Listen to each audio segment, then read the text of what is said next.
Thank you very much, Mr. President. Ladies and gentlemen, good evening. Assalamu alaikum. Lovely to see you all here tonight. As a Muslim, as a representative of Islam, I would consider myself an ambassador for Islam, a believer in Islam, a follower of Islam and its prophet. What about the second speaker, about how backward we Muslims all are? On a factual point, you said that Islam was born in Saudi Arabia. Islam was born in 610 AD. Saudi Arabia was born in 1932 AD. So you were only 1,322 years off. Not bad? Not bad start there.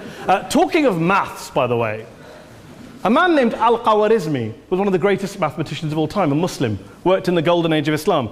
He's the guy who came up with not just algebra, but algorithms. Without algorithms, you wouldn't have laptops. Without laptops, Daniel Johnson tonight wouldn't have been able to print out his speech in which he came to berate us Muslims for holding back the advance and intellectual achievements of the West, which all happened without any contribution from anyone else other than the Judeo-Christian people of Europe. In fact, Daniel David Levering, the author of the Pulitzer Prize-winning historian and author of The Golden Crucible, points out that there would be no Renaissance, there would be no Reformation in Europe without the role played by Ibn Sina and Ibn Rushd and some of the great Muslim theologians, philosophers, scientists in bringing Greek texts to Europe.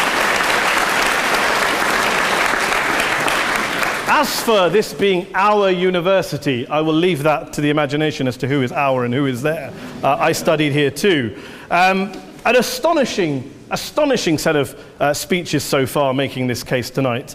A mixture of just cherry-picked quotes, facts and figures, self-serving, selective, a farrago of distortions, misrepresentations, misinterpretations, misquotations. Daniel talked about my article in the New Statesman, which got me a lot of flack, where I talked about the anti-Semitism that is prevalent in some parts of the Muslim community, which indeed it is. Of course, I didn't say in that piece that it was caused by the religion of Islam. In fact, modern anti-Semitism in the Middle East was imported from, finish the sentence, Christian, Judeo-Christian Europe, where I believe some certainly bad things happened to the Jewish people. In fact, Tom Friedman, Jewish-American columnist in the New York Times, told me in this very chamber last week that he believed, had Muslims been running Europe in the 1940s, 6 million extra Jews would still be alive today. So I'm not going to take lessons in anti-Semitism from someone who's here to defend the Judeo-Christian values of a continent that murdered 6 million Jews. Moving swiftly on. Yes. Absolutely. Well, I'm about to make that point. No, I'm about to make that point. You're right. I agree with you 110%. That is my point. I don't think Europe is evil or bad. I'm a very proud European. I don't want to judge Europe on that basis, but if we're going to play this gutter game where we pull out the Bali bombing and we pull out examples of anti-Semitism in the Islamic community, then of course I'm going to come back and say, well, hold on. I mean, look, let's be very clear. Daniel here was a last-minute replacement for Douglas Murray, who had to pull out. And Douglas and I have a well-documented differences, but to be fair to Douglas, as to be fair to Anne-Marie and to Peter, atheists.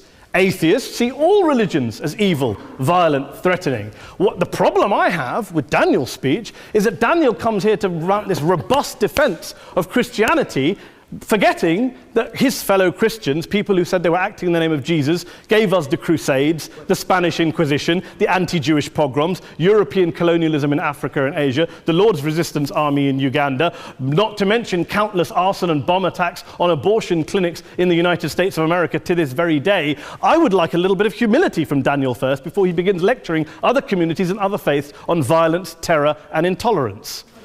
But, no thank you. Some water. But I would say this, to address the gentleman's very valid point here, I'm not going to play that game. I don't actually believe that Christianity is a religion of violence and hate because of what the LRA does in Uganda or what Crusaders did to Jews and Muslims in Jerusalem when they took back the city in the 12th or 13th or whatever century it was. I believe that Christianity, like Islam, like pretty much every mainstream religion, is based on love and compassion and faith. I do follow a religion in which 113 out of the 114 chapters of the Quran begins by introducing the God of Islam as a God of mercy and compassion. I would not have it any other way. I don't follow a religion which introduces my God to me as a God of war, as some kind of Greek God of wrath, as a God of hate and injustice. Not at all. As Adam pointed out, you go through the Quran and you see the mercy and the love and the justice. And yes, you have verses that refer to warfare and violence. Of course it does. This is not a motion about pacifism. I'm not here to argue that Islam is a pacifistic faith. It is not. Islam allows military action, violence in certain limited contexts. And yes, a minority of Muslims do take it out of that context. But is it religious? Well, we talked about Woolwich. Daniel and Anne-Marie have suggested that it's definitely religion that's behind all of this. Well, actually, what I find so amusing tonight is we're having a debate about Islam, and the opposition tonight have come forward. We have a graduate in law, a graduate in modern history, a graduate in chemistry, and you know, I admire all of their intellects and their abilities, but we don't have anyone who's actually an expert on Islam, a scholar of Islam, a historian of Islam, a speaker of Arabic, even a terrorism expert or a security expert or a pollster, let alone to talk about what Muslims believe or think. Instead, we have people coming here, putting forward these views, putting forward these sweeping opinions. Listen to Professor Robert Pape of the University of Chicago, one of America's leading terrorism experts, who, unlike our esteemed opposition tonight, studied every single case of suicide terrorism between 1980 and 2005, 315 cases in total. And he concluded, and I quote, "There is little connection between suicide terrorism and Islamic fundamentalism or any of the world's religions. Rather, what nearly all suicide terrorist attacks have in common is a specific secular and strategic goal to compel modern democracies to withdraw military forces from territory that the terrorists consider to be their homeland." And the irony is, when we talk about terrorism, the irony is that the opposition and the Muslim terrorists, the Al-Qaeda types, actually have one thing in common, because they both believe that Islam is a warlike, violent religion. They both agree on that. They have everything in common. Osama bin Laden would be nodding along to everything he's heard tonight from the opposition side. He agrees with them. The problem is that mainstream Muslims don't. The majority of Muslims around the world don't.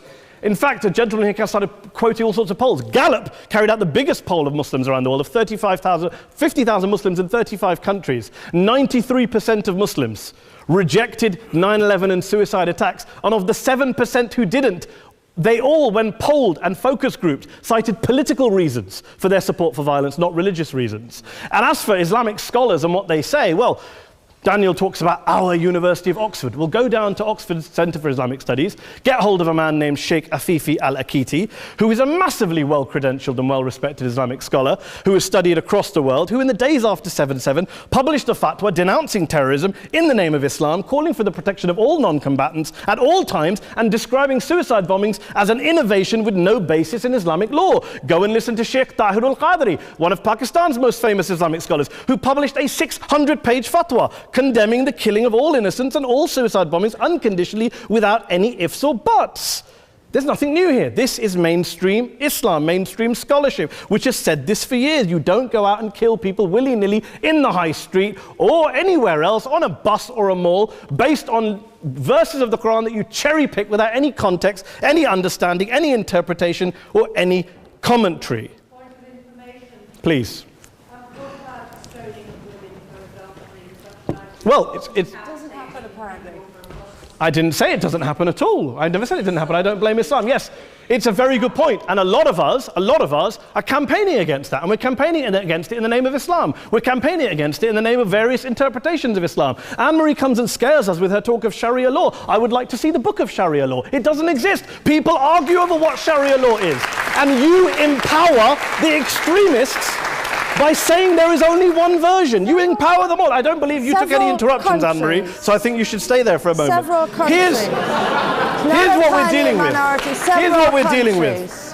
I took your point. Here we are dealing with a 1,400-year-old global religion, followed by 1.6 billion people in every corner of the world, a quarter of humanity, of all backgrounds, cultures, ethnicities. And yet the opposition tonight wants to generalize, stereotype, smear in order to desperately win this debate. And here's my question, if we're going to generalize and smear. If, okay, people say yesterday's bombers, and we've got to be careful, there's a trial going on, were yesterday's attackers, motivated by Islam? Big debate. I don't believe they were. Let's say they were. Let's say Faisal Shahzad, the Times Square bomber, was motivated by Islam. Let's assume, for sake of argument, that Richard Reeves, the shoe bomber, was motivated by Islam. If Islam is responsible for these killings, if Islam is what is motivating these people, and Islam is therefore not a religion of peace, a religion of war, then ask yourself this question: why aren't the rest of us doing it? Why is it such a tiny minority of Muslims are interpreting their religion in the way that the opposition claim they are? Let's assume there are 16,000 suicide bombers in the world. There aren't. Let's assume there are for the sake of argument. That's 0.001% of the Muslim population globally. What about the other 99.99% of Muslims who the opposition tonight either ignore or smear? The reality is that the rest of us aren't blowing ourselves up tonight. The reality is that the opposition came here tonight not worried about the fact that me and Adam might pull open our jackets and blow ourselves up tonight because we're followers of a warlike warrior religion which wants to take over Europe and Daniel's university. The issue is this. The issue is this.